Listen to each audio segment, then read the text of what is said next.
Hey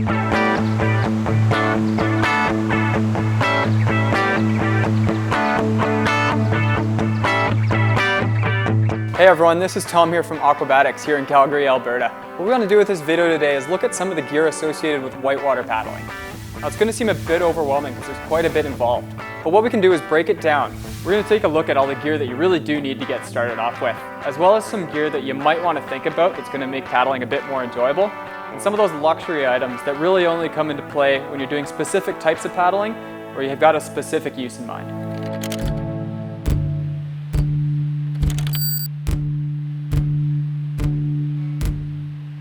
So to get into boating, we're going to need a boat.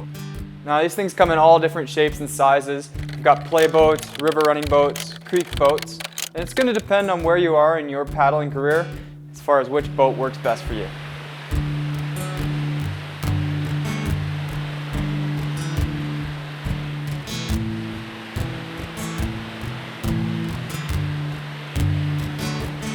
If you want to get out on the water, we're going to need to start off with a paddle.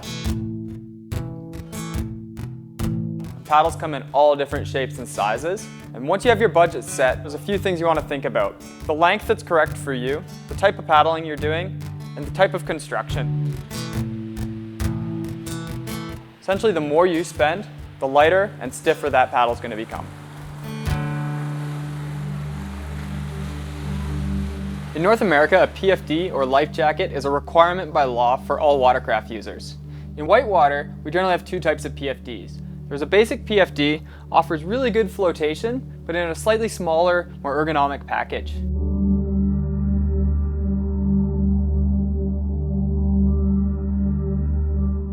When you move into a rescue PFD, this is more for the advanced paddler who wants to have a few of the bells and whistles that with a bit of proper training is going to make you a better rescuer in the event of an incident on the river.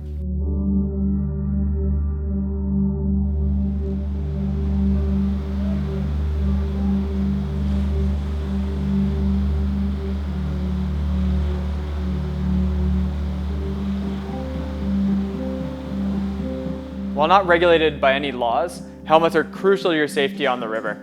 Now they come in a variety of different shapes, sizes, and budgets in mind. We've got things right from plastic lids that give you really good coverage at an affordable price, up to full carbon fiber lids that protect all the way around your head, including your jaw. Unlike recreational paddling, in whitewater paddling, we really do need to start off with a spray skirt. Whitewater skirts generally have two types of closure systems. We've got the bungee style skirt, which is a lot easier to get on and off the boat, but it does allow a little bit more water through. The other type is a rubber randed skirt. These ones are a much more watertight seal and tend not to come off the boat quite as easily, but they are more difficult to get on. As you progress with your paddling, there's a lot of safety kit that might start to become more relevant to you as you progress into harder and harder whitewater. The first bit of safety gear that you're going to need when you buy your first boat are float bags. Now these are air-filled chambers that are going to fill the void in the back of your boat to make rescuing your boat and yourself easier in the event of a swim. And they're going to protect your investment from sinking or from wrapping around rocks and obstacles. One of the necessary parts of your safety kit is a signal device. In kayaking, we generally refer to that as your whistle.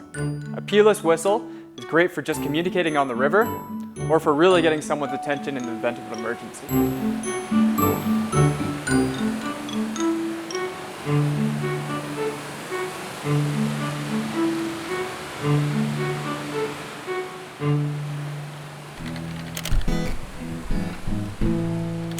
When you're starting out, one thing to consider when you're thinking about dry layers is what goes underneath. These are our base layers. One of the best base layers you can start off with is neoprene or a wetsuit. A wetsuit is a fraction of the price of some of the other alternatives, and it's going to offer a lot of impact protection if you do go for a swim. If you're not going with a wetsuit, you might want to consider some other tops or bottoms. These are generally going to be synthetic material like polyester or polypropylene, or onesies, which are a great fit underneath a full dry suit.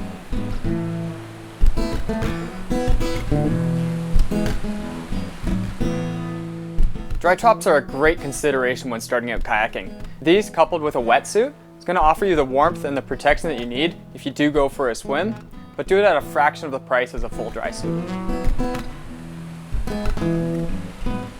colder climates or areas that have really cold water, one of the best ways to boost your confidence is by thinking about getting a dry suit. And these are really going to help improve your paddling skills by taking away the threat of a swim. You're going to be warm and dry, and this is also a great thing to consider in the event of a rescue where we might be in the water for a really prolonged period of time.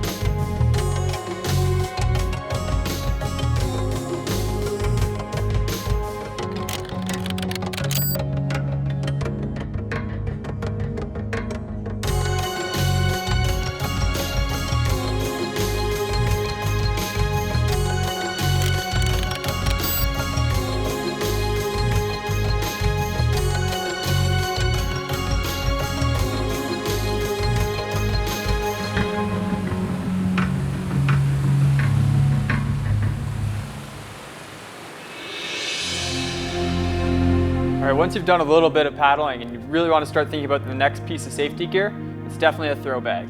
Now, this is something that every whitewater paddler needs to be carrying on the river.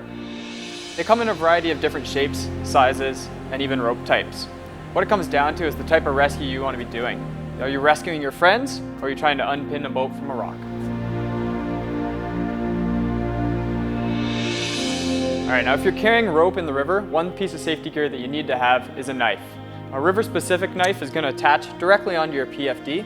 90% of the time it's going to be used for cutting avocado and spreading peanut butter, but in the case that you need it, you want to make sure it's there and easily accessible. Something you may want down the line are dry bags.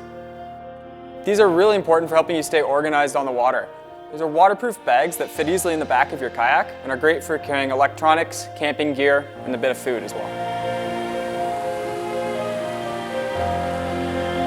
As you progress into more difficult whitewater, you may want to consider a pin kit as a vital piece of your safety kit for your group. Pin kits are used to unpin kayaks using mechanical advantage when ropes are just not enough.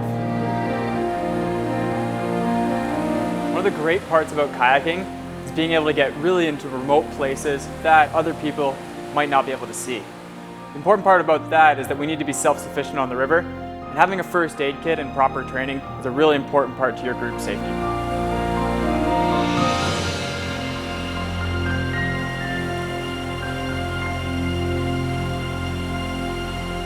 Thanks for checking out our video on whitewater kayaking. I hope you found it really informative and helpful. If you have any further questions or anything seemed a bit fuzzy, we urge you to contact your local paddle sports specialty shop. They're going to help you get that information all dialed in. Thanks again.